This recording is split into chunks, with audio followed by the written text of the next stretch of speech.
आज से करोड़ों साल पहले एक भयंकर तबाही ने धरती से जीवन का लगभग सफाया कर दिया था। एक 10 किलोमीटर लंबा एस्ट्रॉयड धरती पर गिरा और डायनासोर की पूरी प्रजाति को मिटा दिया। आज के समय में जब हम टेक्नोलॉजी में इतने एडवांस हो चुके हैं तो हमें लगता है कि हम सुरक्षित हैं। हमें गुमान है कि अगर आज ऐसा कोई एस्ट्रॉयड धरती पर आएगा तो हम न्यूक्लियर बॉम्ब्स की मदद से उसे आसानी से स्पेस में ही तबाह कर देंगे। लेकिन इतिहास गवाह है कि जब मुसीबत आती है तो इतनी खामोशी से आती है कि इंसान को संभलने का मौका तक नहीं मिलता। ऐसा ही हुआ उस दिन वर्जीनिया में, जहां एस्ट्रोनॉमी क्लब का एक स्टूडेंट लियो बिडरमैन अपनी गर्लफ्रेंड सारा के साथ टेलीस्कोप से आसमान को निहार रहा था। तभी अचानक लियो की नजर एक चमकदार ऑब्जेक्ट पर पड़ी। उसने फौरन अपने टीचर मिस्टर पैरी को उसके बारे में बताया। पैरी ने जब उसे देखा तो उन्हें लगा कि शायद वो कोई सैटेलाइट है, मगर लियो, जिसे इतनी कम उम्र में ही आसमान का गहरा ज्ञान था, उसने कई तारों और सैटेलाइट्स को ऑब्जर्व किया था, लेकिन उसने इतनी चमक किसी में भी नहीं देखी थी। उसे यकीन था कि यह ऑब्जेक्ट कुछ और ही है। लियो ने गंभीरता दिखाते हुए इस ऑब्जेक्ट की तस्वीर खींची और उसे एक प्रोफेशनल एस्ट्रोनॉमर डॉक्टर वुल्फ को भेज दिया। कुछ समय बाद वो तस्वीरें वुल्फ की ऑब्जर्वेटरी में पहुंची। जब उसने उस ऑब्जेक्ट को गौर से देखा तो उसके पैरों तले जमीन खिसक गई। वो कोई सैटेलाइट नहीं था, बल्कि एक विशाल काय कॉमेट था। वुल्फ ने तुरंत उस कॉमेट की स्पीड और डायरेक्शन को कैलकुलेट किया और जो नतीजा सामने आया उसने वुल्फ को अंदर तक हिला दिया। वो कॉमेट सीधे धरती से टकराने वाला था। घबराए हुए वुल्फ ने फौरन अपने हेडक्वार्टर से संपर्क करने की कोशिश की, लेकिन बदकिस्मती से उस वक्त सर्वर डाउन होने की वजह से कंप्यूटर और फोन पर सिग्नल नहीं आ रहा था। वुल्फ ने जल्दी वो डेटा एक फ्लॉपी डिस्क में कॉपी किया और अपनी गाड़ी से हेडक्वार्टर की तरफ निकल गया। उसकी गाड़ी पूरी रफ्तार में घाटियों के घुमावदार रास्तों से गुजर रही थी, जिसके ठीक नीचे उसका हेडक्वार्टर था। वुल्फ हड़बड़ी में बार बार वहां फोन लगाने की कोशिश कर रहा था। तभी उसका ध्यान भटका और अचानक सामने आ रहे एक ट्रक से उसकी जोरदार टक्कर हो गई। उसकी गाड़ी सीधा गहरी खाई में जा गिरी। एक तेज धमाका हुआ और उसकी मौत मौके पर ही हो गई। इस हादसे ने न सिर्फ वुल्फ की जान ली, बल्कि धरती की ओर बढ़ती मौत की चेतावनी को भी दफन कर दिया था। 1 साल बीत गया, पर अब भी दुनिया उस बड़े खतरे से बेखबर थी। लोग अपनी ही समस्याओं में उलझे हुए थे। उन्हीं में से एक थी जेनी लर्नर, एक न्यूज रिसर्चर जो अपने करियर में बड़ा मुकाम हासिल करने के लिए संघर्ष कर रही थी। जेनी बहुत ही काबिल थी, लेकिन उसकी कामयाबी के रास्ते में सबसे बड़ी रुकावट थी उसकी कलीग बेथ, जो हमेशा जेनी के हाथों से बड़े मौके छीन कर ले जाती थी। प्रोफेशनल लाइफ के साथ साथ जेनी की पर्सनल लाइफ भी उलझी हुई थी। उसके पिता ने उसकी मां को छोड़कर दूसरी शादी कर ली थी, जिससे जेनी अपनी मां को लेकर चिंतित रहती थी। जिंदगी की इसी कश्मकश के बीच एक दिन जेनी को एक बड़ा मौका मिला। उसे US Treasury Secretary Alan Rittenhouse के अचानक दिए गए इस्तीफे को इन्वेस्टिगेट करने का काम मिला। अफवाह थी कि एलन ने एक स्कैंडल में फंसने की वजह से इस्तीफा दिया है। सच्चाई की तह तक जाने के लिए जेनी एलन की सेक्रेटरी पेट्रिशिया से मिली। पेट्रिशिया ने खुलासा किया कि उसने एलन और यूएस प्रेसिडेंट को किसी एली के बारे में बात करते हुए सुना था, और उसी बातचीत के तुरंत बाद एलन ने नौकरी छोड़ दी। जेनी को यकीन हो गया कि एली ही वो वजह है जिससे एलन ने इस्तीफा दिया है, लेकिन एली का प्रेसिडेंट से क्या कनेक्शन था? इस सवाल का जवाब ढूंढने वो अपने कैमरामैन के साथ सीधा एलन के घर जा पहुंची। वहां का नजारा देख वो हैरान रह गई। एलन अपनी आलीशान बोट पर ढेर सारा राशन और खाने पीने का सामान जमा कर रहा था। वो अपने परिवार के साथ कहीं भागने की जल्दी में था। जेनी कैमरा लेकर सीधे उसके पास पहुंची और उससे सीधा सवाल किया, मिस्टर रिटनहाउस, क्या आप एली के बारे में कुछ बताना चाहेंगे? एली का नाम सुनते ही एलन के चेहरे का रंग उड़ गया। उसने हड़बड़ाते हुए तुरंत कैमरा बंद करने को कहा। जैसे ही कैमरा बंद हुआ, जेनी ने उसे झांसा देते हुए कहा, मैं सब जानती हूं। मुझे पता है कि आप और प्रेसिडेंट एली को लेकर क्या खिचड़ी पका रहे हैं। क्या आप खुलकर जनता को सच बताएंगे या मैं खुद सारे खुलासे कर दूं? एलन बुरी तरह डर गया। उसे लगा जेनी सचमुच सब जानती है। वो सहमते हुए बोला, पता नहीं तुम्हें ये खबर कहां से मिली, पर अगर ये लीक हुई तो बहुत बड़ी मुसीबत आ जाएगी। खैर, मैंने नौकरी छोड़ी क्योंकि मेरी पत्नी बीमार है और उसे मेरी जरूरत है। ऐसे वक्त में मैं बस अपने परिवार के साथ रहना चाहता हूं। इसके आगे एलन ने एक शब्द नहीं कहा। जेनी को दाल में काला नहीं बल्कि पूरी दाल ही काली नजर आ रही थी। एलन की बातों से उसे समझ आ रहा था कि एलन अपनी पत्नी से प्यार करता है, इसलिए वो अफेयर नहीं कर सकता। उसे अंदाजा हुआ कि जरूर एली का अफेयर प्रेसिडेंट के साथ होगा और उन्होंने बदनामी से बचने के लिए इल्जाम एलन को अपने सिर पर लेने को कहा होगा। इसलिए एलन ने इस्तीफा दे दिया और बदले में प्रेसिडेंट ने उसे वो महंगी बोट गिफ्ट की होगी। जेनी के चेहरे पर एक विजेता वाली मुस्कान थी। यह खबर उसकी जिंदगी बदल सकती थी। वो अपनी इस कामयाबी और आने वाले प्रमोशन के ख्यालों में खोई हुई अपनी कार से घर लौट रही थी कि तभी अचानक कुछ काली गाड़ियों ने उसे घेर लिया। उन गाड़ियों में FBI के एजेंट्स थे। उन्होंने जेनी को गिरफ्तार किया और उसे सीधा एक खुफिया ठिकाने पर ले गए। जेनी डर से कांप रही थी। वो बार बार पूछ रही थी कि उसका गुनाह क्या है, मगर एजेंट्स बुत बने खड़े थे। तभी सामने से कोई आता हुआ दिखाई दिया, जिसे देखकर जेनी के पैरों तले जमीन खिसक गई। वो कोई और नहीं, अमेरिका के प्रेसिडेंट थे। वो जेनी के पास आए और बड़े विनम्रता से पूछा, जेनी, तुम एली के बारे में क्या जानती हो? जेनी ने तुरंत अपनी घबराहट छिपाई और बड़ी चालाकी से प्रेसिडेंट को भी अपनी बातों में उलझाते हुए कहा, मैं जानती हूं कि एलन के इस्तीफे की असली वजह उनकी बीमार पत्नी नहीं बल्कि एली है। अब आप सच्चाई छुपा नहीं सकते। प्रेसिडेंट को भी लगा कि जेनी सब जानती है। वो गंभीर हो गए और जेनी से कहा, जेनी, मुझे पता है कि मैं इस खबर को ज्यादा समय तक छुपा नहीं सकता, लेकिन तुमसे मेरी एक गुजारिश है। मुझे सिर्फ 2 दिन दो। अब इस खबर को लीक मत करना, वरना देश में अफरा तफरी मच जाएगी। 2 दिन के बाद मैं खुद प्रेस कॉन्फ्रेंस करके दुनिया को सच बता दूंगा। जेनी के दिमाग की बत्ती जली। वो इस मौके का फायदा उठा सकती थी। वो जानती थी कि खबर को रोकने की कीमत क्या होनी चाहिए। उसने प्रेसिडेंट की आंखों में देखते हुए सौदा किया, ठीक है, मैं चुप रहूंगी, लेकिन मेरी एक शर्त है। प्रेस कॉन्फ्रेंस में पहला सवाल पूछने का मौका मुझे दिया जाएगा। प्रेसिडेंट मान गए। डील पक्की हो गई। जेनी को लगा कि उसने बहुत बड़ी बाजी मार ली है, मगर एक सवाल जेनी के मन में अब भी खटक रहा था। अगर एली प्रेसिडेंट की कोई गर्लफ्रेंड है तो वो खुद अपने अफेयर के बारे में मीडिया को बताकर अपनी बदनामी क्यों करवाएंगे? जेनी समझ गई कि एली कोई लड़की नहीं बल्कि कुछ और ही है।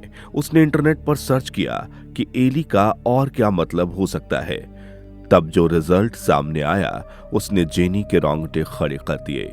जेनी को एक शब्द मिला, ELE, जिसका मतलब था एक्सटिंक्शन लेवल इवेंट, यानी वो महाविनाश जो करोड़ों साल पहले डायनासोर के जमाने में हुआ था। एक विशाल कॉमेट धरती पे गिरा था जिसने धरती के जीवों का अंत कर दिया था। कहीं प्रेसिडेंट ELE को ही तो एली नहीं बोल रहे थे? इस सवाल ने जेनी को बेचैन कर दिया। फिर वो दिन आया जब व्हाइट हाउस में प्रेस कॉन्फ्रेंस रखी गई। जेनी को वहां VIP की तरह ट्रीट किया जा रहा था। उसे सबसे आगे की लाइन में बैठा देखकर उसके सारे कलीग्स हैरान थे, मगर जेनी के मन में एक अलग ही तूफान चल रहा था। वो बस दुआ कर रही थी कि काश उसका शक गलत निकले। काश ELE का मतलब वो ना हो जो उसने समझा है। इतने में ही प्रेसिडेंट स्टेज पर आए। ये एक इमरजेंसी ब्रॉडकास्ट था, इसलिए पूरी दुनिया की नजरें टीवी स्क्रीन्स पर थीं। प्रेसिडेंट ने भारी मन से शुरुआत की और वही कहा जिसका जेनी को डर था। उन्होंने बताया कि आज से ठीक 1 साल पहले 2 एस्ट्रोनॉमर्स ने अंतरिक्ष में एक कॉमेट को डिटेक्ट किया था और बदकिस्मती से वो सीधा धरती की ओर बढ़ रहा है। उसका आकार न्यूयॉर्क शहर से भी बड़ा है, यानी कि ये कॉमेट डायनासोर के जमाने में गिरे कॉमेट से भी कई गुना बड़ा है। प्रेसिडेंट ने बताया कि अगर ये कॉमेट धरती से टकराया तो इतनी तबाही मचेगी कि धरती के सारे जीवों का अंत हो जाएगा। इस खबर ने पल भर में पूरी दुनिया को दहला कर रख दिया। लेकिन इस खौफनाक सच के बाद प्रेसिडेंट ने दुनिया को एक उम्मीद की किरण भी दिखाई। उन्होंने बताया कि पिछले 8 महीनों से अमेरिका और रूस मिलकर स्पेस में चुपचाप एक विशाल स्पेसक्राफ्ट का निर्माण कर रहे थे, जिसका काम अब पूरा हो चुका है। जाबाज एस्ट्रोनॉट्स की एक टीम तैयार है। उनका मिशन होगा उस कॉमेट पर लैंड करना, उसमें न्यूक्लियर बॉम्ब्स फिट करना और उसे स्पेस में ही उड़ा देना। इस प्रोजेक्ट को नाम दिया गया था मसाया। इसके बाद दुनिया को उन शूरवीरों से मिलवाया गया जो अपनी जान हथेली पर रखकर इंसानियत को बचाने जा रहे थे। इस टीम को लीड कर रहे थे कमांडर ओरेन मोनाश और उनके साथ थे दुनिया के सबसे अनुभवी पायलट कैप्टन टैनर। प्रेसिडेंट को अपनी टीम पर पूरा भरोसा था। उन्होंने लोगों से आग्रह किया कि पैनिक होने की जरूरत नहीं है, वो कॉमेट धरती तक पहुंचने से पहले ही राख हो जाएगी। भाषण खत्म हुआ और सवालों का सिलसिला शुरू हुआ।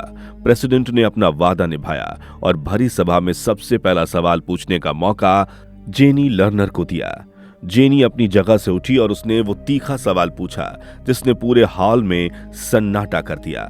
मिस्टर प्रेसिडेंट, अगर आपका एडमिनिस्ट्रेशन इस मसाया मिशन को लेकर इतना ही कॉन्फिडेंट है तो सेक्रेटरी एलन रिटनहाउस ने इस्तीफा क्यों दिया? क्या यह सच नहीं है कि आपके अपने ही लोगों को भरोसा नहीं है कि मसाया हमें बचा पाएगा? इस सवाल ने प्रेसिडेंट को एक पल के लिए चुप करा दिया, लेकिन फिर उन्होंने खुद को संभाला और जवाब दिया। सेक्रेटरी एलन ने इस देश की पूरी निष्ठा से सेवा की है और उन्होंने अपनी निजी वजहों से रेजिग्नेशन दिया है। उसे तोड़ मरोड़कर इस मामले से जोड़ने की कोशिश ना की जाए। बस इतना याद रखिए कि आप सब सुरक्षित हैं। जेनी चुपचाप बैठ गई, लेकिन वो प्रेसिडेंट की आंखों में छुपे हुए डर को साफ देख पा रही थी। तभी किसी ने पूछा, इस कॉमेट का नाम क्या है? प्रेसिडेंट ने बताया, वुल्फ विडरमैन। दरअसल वुल्फ वो एस्ट्रोनॉमर था जो कार क्रैश में मारा गया था और विडरमैन यानी लियो विडरमैन वो स्टूडेंट जिसने पहली बार उस कॉमेट को देखा था। उसी वक्त लियो अपने परिवार के साथ टीवी पर यह खबर देख रहा था। अपना नाम पूरी दुनिया के सामने सुनकर लियो की खुशी का ठिकाना नहीं रहा। वो एक ही पल में रातों रात मशहूर हो गया। प्रेसिडेंट के उस अनाउंसमेंट के बाद मसाया मिशन की तैयारियां शुरू हो गई। स्पेस में जाने से पहले पूरी टीम अपने परिवारों के साथ आखिरी वक्त बिता रही थी। वो अपने बूढ़े माँ बाप, अपने बच्चों और अपने प्यार को छोड़कर एक ऐसे सफर पर निकलने वाले थे जहां से वापस लौटने की कोई गारंटी नहीं थी। देश का हर नागरिक उन एस्ट्रोनॉट्स के साथ खड़ा था, उनका हौसला बढ़ा रहा था। करीब 2 महीने बाद वो दिन आया जब मसाया को अंतरिक्ष की ओर उड़ान भरनी थी। प्लान ये था कि मसाया स्पेसशिप कॉमेट के सरफेस पे लैंड करेगी, टीम वहां ड्रिल करके एक न्यूक्लियर बॉम्ब प्लांट करेगी और वहां से निकल जाएगी। बॉम्ब के ब्लास्ट होते ही कॉमेट टुकड़ों में बिखर जाएगा और धरती तबाह होने से बच जाएगी। इसी उम्मीद के साथ रॉकेट लॉन्च हुआ और टीम पूरे जोश के साथ अंतरिक्ष की ओर रवाना हो गई। उधर जेनी, जो अपनी बढ़ती पॉपुलैरिटी के कारण अब एक साधारण न्यूज रिसर्चर से एंकर बन चुकी थी, वो पूरी दुनिया को इस मिशन के लाइव अपडेट्स दे रही थी। सफर लंबा था, लेकिन टीम आखिर कॉमेट के पिछले हिस्से यानी कॉमेट टेल पर पहुंची गई। वहां खतरा बहुत ज्यादा था। उन्हें छोटे छोटे मीटोराइड्स से बचना था, क्योंकि एक छोटा सा पत्थर भी शिप को भारी नुकसान पहुंचा सकता था। लेकिन पायलट टैनर ने अपनी सूझबूझ और अनुभव से शिप को बचाते हुए कॉमेट के अंधेरे हिस्से पर सुरक्षित लैंड कर दिया। टीम कॉमेट पर तो पहुंच चुकी थी, लेकिन असली मुसीबत अब शुरू होने वाली थी। ये कॉमेट इस वक्त सूरज के बेहद करीब से गुजर रहा था। वे लोग अभी कॉमेट के पिछले हिस्से में थे, इसलिए सूरज की रोशनी उन तक नहीं पहुंच पा रही थी। लेकिन ठीक 7 घंटे बाद कॉमेट घूमने वाला था और वह हिस्सा सूरज के सामने आने वाला था। साइंटिस्ट्स के मुताबिक कॉमेट की सतह के नीचे खतरनाक गैस पॉकेट्स दबे हुए थे। उनका मानना था कि जैसे ही सूरज की पहली किरण उन पर पड़ेगी, गैस में रिएक्शन होगा और वो एक भयानक धमाके के साथ सतह फाड़कर बाहर निकलने लगेंगे। अगर टीम गैस की चपेट में आई तो सब के सब मारे जाएंगे। यानी टीम के पास ड्रिल करने, बम लगाने और वहां से भागने के लिए सिर्फ और सिर्फ 7 घंटे थे। घड़ी की सुई टिक टिक कर रही थी और मौत धीरे धीरे सूरज की रोशनी के साथ उनकी तरफ बढ़ रही थी। कमांडर मोनाश और उनकी टीम ने अपना स्पेस सूट पहना और मिशन शुरू किया। उनके पास एक भारी भरकम ड्रिल मशीन थी जिसके ऊपर ही एक न्यूक्लियर बॉम्ब फिट था। उन्हें बस ड्रिल मशीन को 100 फीट की गहराई में पहुंचाना था। टीम ने सतह पे ड्रिल मशीन को शुरू करके छोड़ दिया, जो अपने आप ही गड्ढा करती हुई अंदर जाने लगी। अब तक सब प्लान के मुताबिक चल रहा था, लेकिन तभी 75 फीट अंदर जाते ही मशीन अचानक अटक गई। कॉमेट की सतह उम्मीद से ज्यादा सख्त थी। उस विशाल कॉमेट को तबाह करने के लिए इतनी गहराई काफी नहीं थी। मशीन को फंसा देख कमांडर मोनाश ने खुद गड्ढे में उतरकर उसे ठीक करने का फैसला किया। उन्होंने अपने सूट में एक रस्सी बांधी और अंधेरे गड्ढे में उतर गए। घड़ी की सुई भाग रही थी। अब सूरज की रोशनी आने में केवल 24 मिनट ही रह गए थे। कमांडर ने नीचे पहुंचकर देखा कि मशीन एक ठोस चट्टान पर फंसी है। उनके पास कोई रास्ता नहीं था। वो ड्रिल मशीन के ऊपर चढ़ गए और अपनी पूरी ताकत से कूद कूद कर उस पर दबाव बनाने लगे। मशीन अब भी टस से मस नहीं हो रही थी। वक्त रेत की तरह हाथ से फिसलता जा रहा था। अब सूरज की रोशनी उन तक पहुंचने में केवल 1 ही मिनट बचा हुआ था। कमांडर ने अपनी आखिरी सांस तक का जोर लगाया। मशीन चल पड़ी। वो गड़गड़ाहट करती हुई नीचे जाने लगी। काम हो चुका था। कमांडर जल्दी से सतह की ओर वापस आने के लिए रस्सी के सहारे ऊपर चढ़ने लगे, लेकिन अब बहुत देर हो चुकी थी। सूरज क्षितिज पर आ चुका था। जैसे ही रोशनी सतह पर पड़ी, वहां का तापमान सैकड़ों डिग्री बढ़ने लगा। जमीन के नीचे दबे गैस पॉकेट्स प्रेशर के साथ फटने लगे। खतरा केवल गैस पॉकेट से ही नहीं, बल्कि सूरज की आग उगलती धूप से भी था।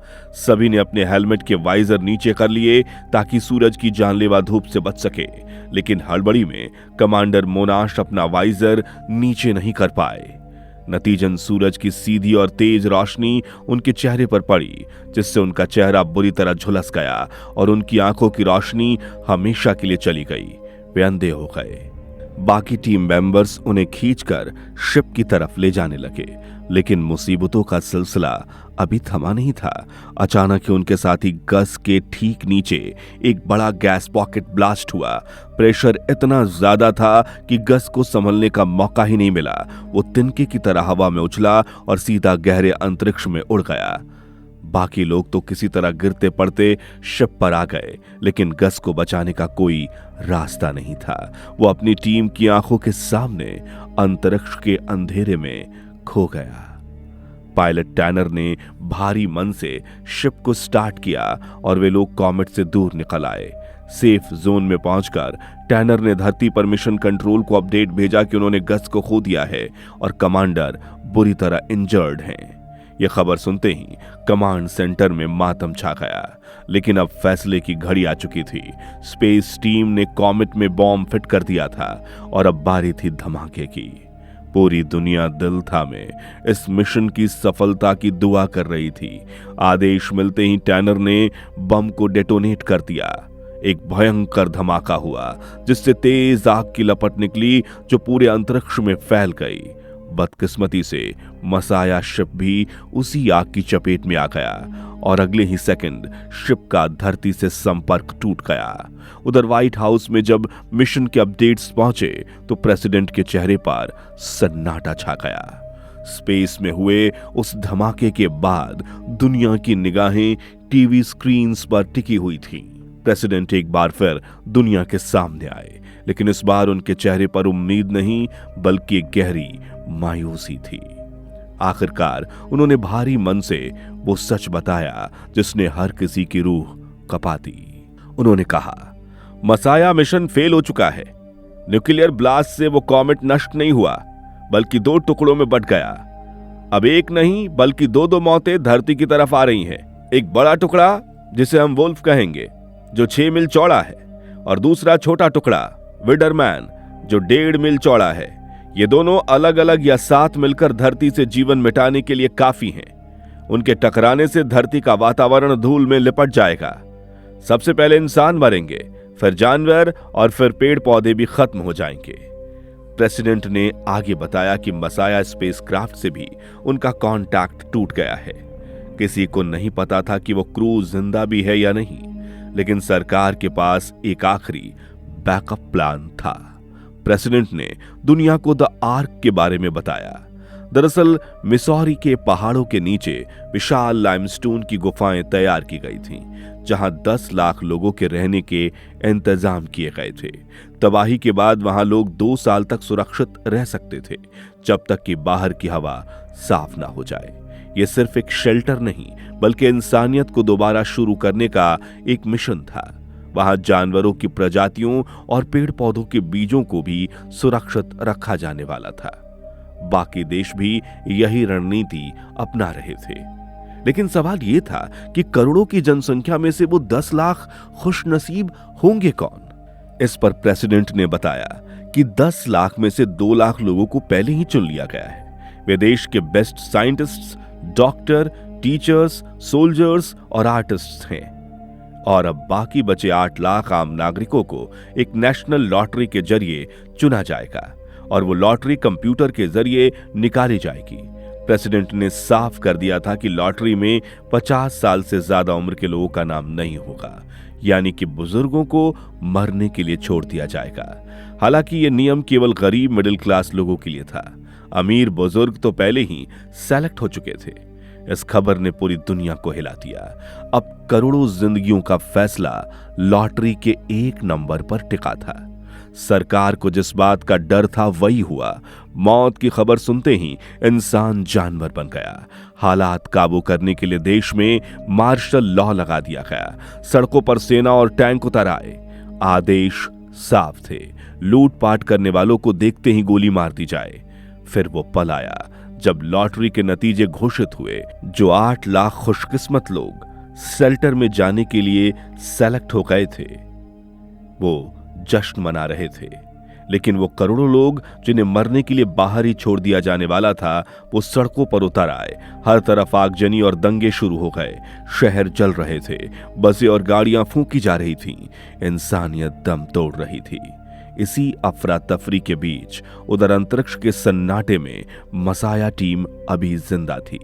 धमाके से केवल शिप का कम्युनिकेशन सिस्टम उड़ गया था।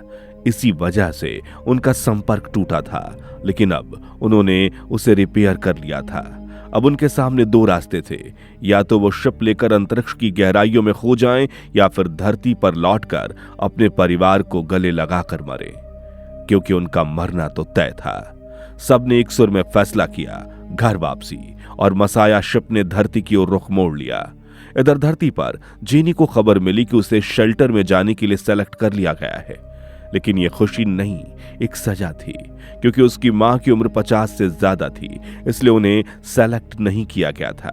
जेनी अपनी मां का हाथ थामे उन्हें दिलासा दे रही थी, जबकि अंदर से वो खुद टूट चुकी थी।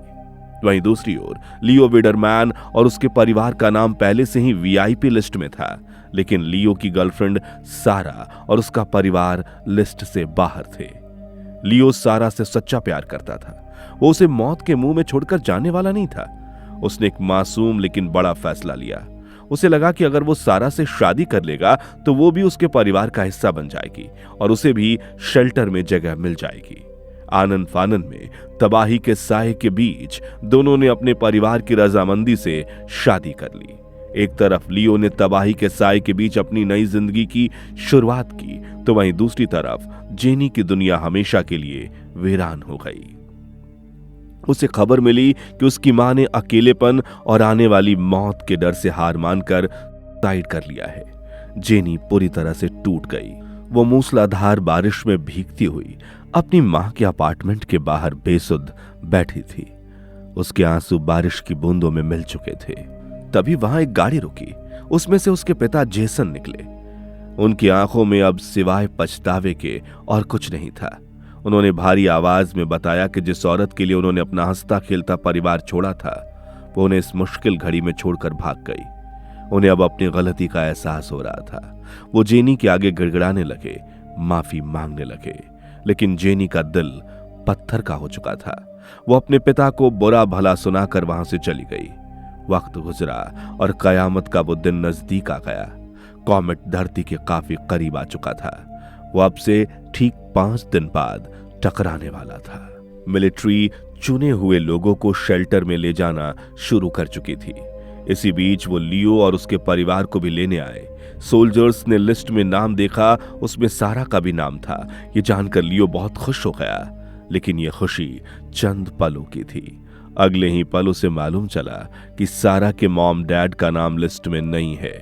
सारा ने अपने मॉम डैड के बिना जाने से इनकार कर दिया। सोल्जर्स ने सारा को छोड़ दिया और लियो और उसके परिवार को जल्दी से लेकर वहां से चले गए। सारा से दूर जाकर लियो को लग रहा था जैसे कि वो अपनी जिंदगी से दूर जा रहा है। कुछ दिनों के लंबे सफर के बाद उनकी बस शेल्टर के करीब पहुंच गई। लियो ने देखा वहां हजारों लोगों की भीड़ लगी थी, ऐसे लोग जिन्हें सेलेक्ट नहीं किया गया था। वे सभी अंदर आने के लिए मिलिट्री के आगे गिड़गिड़ा रहे थे। वे मांग कर रहे थे कि कम से कम उनके बच्चों को अंदर भेज दिया जाए, मगर सोल्जर्स उन पर सख्ती से पेश आ रहे थे और बंदूक की नोक पर उन्हें शेल्टर से दूर रख रहे थे। ये सब देखकर लियो का दिल बैठ गया। उसे अपनी सारा की याद आने लगी। उसने अंदर जाने से मना कर दिया। उसने अपने मॉम डैड से अंदर चले जाने को कहा और वहां से दौड़ता हुआ वापस अपने घर की तरफ भाग निकला। इस बीच स्पेसशिप मसाया भी अर्थ के करीब आ चुका था। यहां तक पहुंचने में उसे करीब 2 हफ्तों का समय लगा। इस दौरान शिप के पायलट टैनर ने कुछ कैलकुलेशन किया था। उसने अपनी टीम को बताया कि उनके पास अभी शिप में 4 न्यूक्लियर बॉम्ब मौजूद हैं। उसने कहा, साथियों, यकीनन मैं गलत भी हो सकता हूं, लेकिन जब मरना ही है तो मैं सोच रहा हूं कि क्यों ना हम आखिरी कोशिश करके मरे। हम 4 न्यूक्लियर बॉम्ब्स के साथ पूरी स्पीड से उस बड़े कॉमेट को टक्कर मारेंगे। अगर किस्मत ने साथ दिया और चारों बम ब्लास्ट हुए तो हम उस बड़े कॉमेट के टुकड़े का नाश कर सकते हैं। हालांकि हम उस छोटे कॉमेट को धरती से टकराने से तो नहीं रोक पाएंगे, लेकिन अगर बड़े कॉमेट को नष्ट कर दिया गया तो तबाही को काफी हद तक कम किया जा सकता है। इस प्लान पर काफी सोच विचार हुए और अंत में सभी क्रू मेंबर्स ने टैनर के इस आखिरी प्लान पर अमल करने का फैसला कर लिया। उन्होंने धरती पर एक बार फिर से संपर्क साधा और कमांड सेंटर को भी अपना प्लान बताया। कंट्रोल रूम में लोगों के मायूस चेहरे खिल उठे। उन्हें उम्मीद की एक रोशनी नजर आ रही थी, लेकिन अब मौत भी नजदीक आ चुकी थी। कॉमेट 10 घंटे में धरती से टकराने वाला था। इसी दौरान दूसरी ओर जेनी के ऑफिस में मातम जैसा माहौल छाया था। उसके कुछ कलीग्स शेल्टर में जाने के लिए सेलेक्ट हो गए थे, तो कुछ लोग अपना नाम लिस्ट में ना होने से मायूस थे। उन्हीं लोगों में बेथ भी शामिल थी। वही बेथ जो हमेशा जेनी को नीचा दिखाती थी। आज वो एक कोने में अपनी 4 साल की बच्ची को सीने से लगाए रो रही थी। वो जानती थी कि अब वो दोनों नहीं बचने वाले। ये देखकर जेनी का दिल पसीज गया। तभी ऑफिस की छत पर तेज हवाओं के साथ एक हेलीकॉप्टर उन्हें लेने आ पहुंचा। जेनी ने एक पल भी नहीं गवाया। उसने बेथ की बेटी को अपने गोद में उठाया और हेलीकॉप्टर की तरफ दौड़ पड़ी। बेथ बुरी तरह घबरा गई। उसे लगा कि जेनी उसकी बच्ची को उससे छीनकर अपने साथ ले जा रही है, लेकिन हेलीकॉप्टर के पास पहुंचते ही जेनी रुक गई। उसने बेथ को उसकी बच्ची को सौंप दिया और अपनी जगह उन्हें शेल्टर में भेज दिया। बेथ की आंखों में आंसू थे। वो कुछ बोल नहीं पाई, बस नम आंखों से जेनी को देखती रही और इसी के साथ वहां से हेलीकॉप्टर रवाना हो गया। इसी दौरान दूसरी ओर लियो एक लंबे सफर के बाद सारा को ढूंढता हुआ उसके घर आ पहुंचा, मगर सारा और उसका परिवार घर पर नहीं था। लियो ने उसके पिता की बाइक ली और सारा को ढूंढने निकल पड़ा। सड़कों पर गाड़ियों की लंबी कतार लगी थी। लोग शहर को छोड़कर किसी ऊंची जगह पर जाने की कोशिश कर रहे थे। उन्हीं लोगों में लियो को सारा नजर आई। सारा ने जब लियो को वापस आते देखा तो उसकी खुशी का ठिकाना नहीं रहा। लियो ने उसे यकीन दिलाया कि वो यहां उसे मरने के लिए छोड़कर नहीं जाएगा। इस बार सारा के मॉम डैड ने उसकी कोई जिद नहीं सुनी। उन्होंने तुरंत सारा की नन्ही बहन को उनकी गोद में सौंपा और लियो से उन दोनों को बचा ले जाने को कहा। लियो ने भी एक पल भी नहीं गवाया और उन दोनों को बाइक पर बिठाकर पूरी रफ्तार से वापस शेल्टर की तरफ निकल पड़ा। जहां एक तरफ लियो और पूरा शहर पहाड़ी की ओर बढ़ रहा था, वहीं जेनी उल्टी दिशा में जा रही थी। उसने अपनी मौत को स्वीकार कर लिया था। अपना आखिरी समय उसने अपने पुराने घर में बिताने का फैसला किया, जो एक समुद्री तट के पास था। वो जब अपने उस घर में पहुंची तो देखा उसके पिता भी वहीं मौजूद थे। उस आखिरी पल में जेनी ने सारे गिले शिकवे भुला दिए और एक छोटी बच्ची की तरह पिता के सीने से जा लगी। अब सामने बस विशाल समंदर था और वो दोनों खामोशी से अपनी मौत का इंतजार कर रहे थे। और तभी कॉमेट का वो जलता टुकड़ा पृथ्वी के वायुमंडल को चीरता हुआ सीधा समंदर में जा गिरा। उसका टक्कर इतना भयंकर था कि पूरी धरती कांप उठी। समंदर में पानी की एक विशाल काय दीवार खड़ी हो गई, जो सुनामी बनकर चारों दिशाओं में फैल गई। समंदर की वो उफनाती लहरें पल भर में ही पूरे शहर को निगल गईं। लाखों जिंदगियां पानी में दफन हो गईं, जिनमें जेनी और उसके पिता भी शामिल थे। जो लोग शहर से दूर थे वो भी अपनी गाड़ियां सड़क पर ही छोड़कर जान बचाने के लिए पहाड़ियों की तरफ दौड़ पड़े। लियो ने भी समझदारी दिखाई। उसने अपनी बाइक कच्चे रास्ते की तरफ मोड़ दी और पूरी रफ्तार से पहाड़ की चोटी की तरफ जाने लगा। उस छोटे से टुकड़े ने ही इतनी भयंकर तबाही मचा दी थी, और अभी वो बड़ा कॉमेट गिरना तो बाकी ही था। वो भी पृथ्वी के बिल्कुल करीब पहुंच गया था। अब सारी उम्मीदें मसाया शिप के क्रू मेंबर्स पर टिकी थीं। उन्होंने आखिरी बार अपने परिवार को अलविदा कहा और अपनी शिप को फुल स्पीड में कॉमेट की तरफ मोड़ दिया। शिप सीधा उस कॉमेट से जा टकराई। एक जोरदार धमाका हुआ और खुशकिस्मती से उनका प्लान काम कर गया। वह विशालकाय कॉमेट अंतरिक्ष में ही टूटकर बिखर गया। उन जाबाज एस्ट्रोनॉट्स ने अपना बलिदान देकर पूरी दुनिया को उस महाविनाश से बचा लिया था।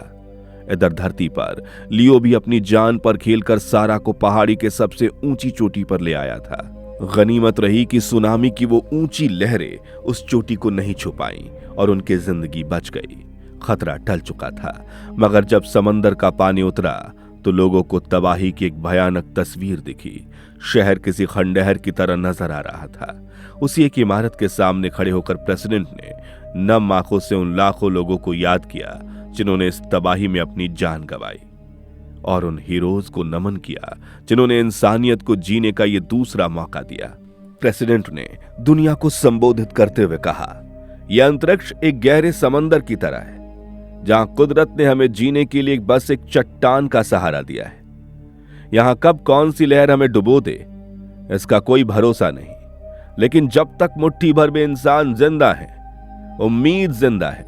हम अपनों को खो सकते हैं, मगर अपने हौसलों को नहीं। दुनिया को फिर से खूबसूरत बनाया जा सकता है।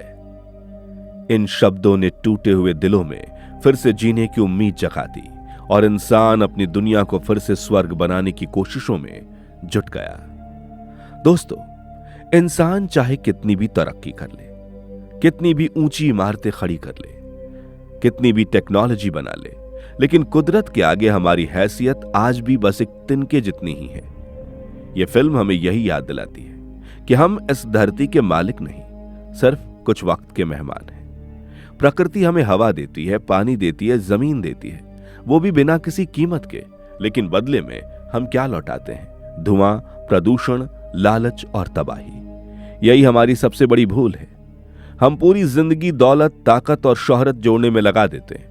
हर चीज पर अपना हक समझ लेते हैं, बिना यह सोचे कि हम जिस मिट्टी पर खड़े हैं वो हमारी नहीं है। याद रखिए, असली दौलत वो नहीं जो हम अपने लिए जमा करते हैं। असली दौलत वो है जो हम अपने जाने के बाद इस दुनिया में छोड़ जाते हैं, क्योंकि एक दिन हमारी इमारतें ढह जाएंगी, हमारी दौलत मिट्टी में मिल जाएगी, लेकिन हमने जो कुदरत के लिए इस दुनिया को बेहतर बनाने के लिए काम किए हैं, केवल वही बाकी रह जाएंगी। इसलिए प्रकृति की रक्षा कीजिए, जितना मिला है उसमें संतोष करना सीखिए। जरूरत जितनी हो उतना ही उपयोग कीजिए, क्योंकि संसाधनों का समझदारी से इस्तेमाल ही इस धरती को हरा भरा और जीवन से भरपूर बनाए रख सकता है। और अगर प्रकृति सुरक्षित रही, तभी हमारा भविष्य भी सुरक्षित रहेगा। इसी संदेश के साथ ये शानदार फिल्म यहीं समाप्त होती है। दोस्तों, उम्मीद है आपको ये कहानी पसंद आई होगी। अगर हां, तो इस वीडियो पर एक लाइक जरूर करें, और ऐसी ही बेहतरीन फिल्मों की कहानियों के लिए हमारे चैनल शॉर्ट फ्लिक्स को सब्सक्राइब करना ना भूलें। मिलते हैं एक और जबरदस्त कहानी के साथ, तब तक के लिए धन्यवाद।